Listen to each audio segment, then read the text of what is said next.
Hello మామ కోయేటోళ్ళకి చాయ్ ఎట్ట చేయాలి, గవ్వ ఎట్ట చేయాలి, ఈ వీడియోలో అయితే తెలుసుకుందాము. చూడండి, ఈ కోయేటోళ్ళు తాగేది చాయ్ అయితే ఏం మారుకుంటుంది. మనము దాంట్లో 2 గింటలు తీసుకునేసి మామూలుగా చాయ్ చేసేదానికి అయితే ఒకటి ఉంటుంది. ఇంకా వచ్చేసి దాంట్లో 2 అయితే వేసుకున్నామనుకో బాగా అయితే వస్తుంది. ఎక్స్ట్రా వేసామనుకో చేదుగా ఉంటుంది. వాళ్ళు మళ్ళీ మూజేన్ అని అంటారు. కాబట్టి మామ దీంతో అయితే ఉడికినీళ్ళు అయితే కాస్తారు.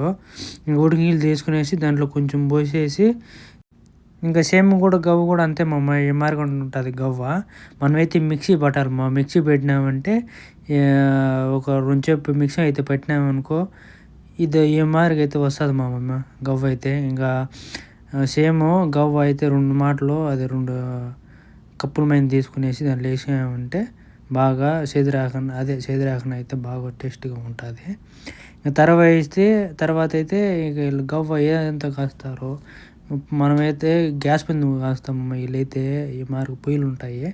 ఇది ఆ మార్గ ఎట్లా 5లో పెట్టామనుకో భిన్నం వస్తుంది, ఒకటి భిన్న చిన్నగా అవుతుంది.